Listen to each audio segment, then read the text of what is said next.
ஜோஷுவாவினுடைய காலத்துல எப்ராயிம் மனாசைக்கு பார்த்தீங்கன்னா பெரிய இடம் அவர்களுக்காக ஆயத்தமாக்கப்படுது. பெரிய இடம் அவங்களுக்காக ஆயத்தமாக்கப்படுது. அப்போ ஆண்டவருடைய பிள்ளைகளே, நம்முடைய வாயிலிருந்து சொல்லுகிற ஆசீர்வாதம் இன்னைக்கு மட்டும் கிடையாது, நம்முடைய பிள்ளைகளுக்கு மட்டும் கிடையாது, நம்முடைய சந்ததிக்கே அந்த ஆசீர்வாதம் அது தொடரும் என்று ஆண்டவர் சொல்லுகிறார். அப்போ நம்முடைய வாயிலிருந்து சபிக்கிற வார்த்தை வரலாமா? நம்ம சபிக்கலாமா?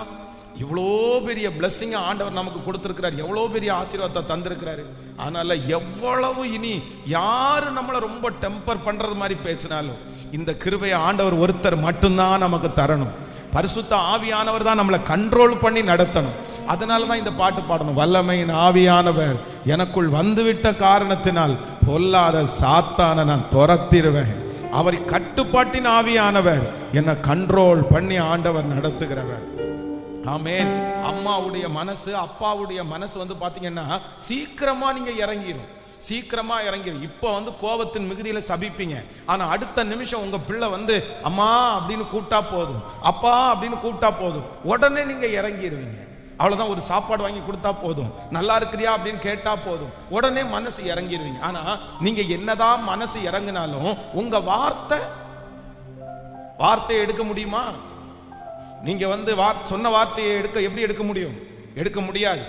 நீங்க மன்னிச்சிட்டீங்க, ஆனா உங்க வார்த்தை நியாயம் இருக்கும்ல, நீங்க சொன்ன வார்த்தை அப்படியே இருக்கும்ல, அந்த வார்த்தை மாறாது, அந்த வார்த்தையை திரும்ப எடுக்க முடியாது. அதனாலதான் ஆண்டவர் பல இடத்துல எழுதி வச்சிருக்கிறாரு, நீங்க பேசுகிற வார்த்தையை குறித்து ரொம்ப கவனமா இருங்க. ஆசீர்வதித்தலை அன்றி ஒருவரையும் சபியாதிருங்கள். அப்ப நீங்க மாறினா கூட, நீங்க சரியானா கூட, உங்க கோபத்தை விட்டு நீங்க வெளியே வந்துட்டா கூட அந்த வார்த்தையை எதுவுமே நம்ம அழிக்க முடியாது, அது அப்படியே இருக்கும். அதனால இன்றைக்கு இந்த உபவாச ஜபத்துல எல்லாரும் ஒரு கிருபையை கேட்கணும். நீங்க எத்தனை பேரோட ஆண்டவர் பேசுறாருன்னு தெரியல, நீங்க யாரை சபிச்சீங்கன்னு எனக்கு தெரியல. வெறும் மற்றவர்களை சபிக்கிறது மட்டும் இல்ல, என்னையே நான் என்ன பண்ணக்கூடாது சொல்லுங்க. நான் என்ன பண்ணணும்? என்ன பண்ணணும்?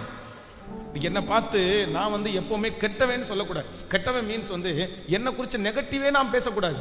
நான் என்ன குறித்து கூட என்ன பேசணும் அப்படின்னு சொன்னா, நீ நல்ல மனுஷன்ப்பா அப்படின்னா, நீ பெரிய விஷயம் இந்த உலகத்தில் ஆண்டவராகிய இயேசு கிறிஸ்துவை நீ உன் சொந்த ரட்சகராக ஏற்றுக்கொண்டியே, இதை விட உனக்கு வேற என்ன வேணும்? நீ நல்லா தான் பிறந்திருக்க, நீ நல்லா தான் வளர்ந்திருக்க. கர்த்தரை தெய்வமாய் கொண்ட ஜனம் பாக்கியம் உள்ளது, பாக்கியம் உள்ளது.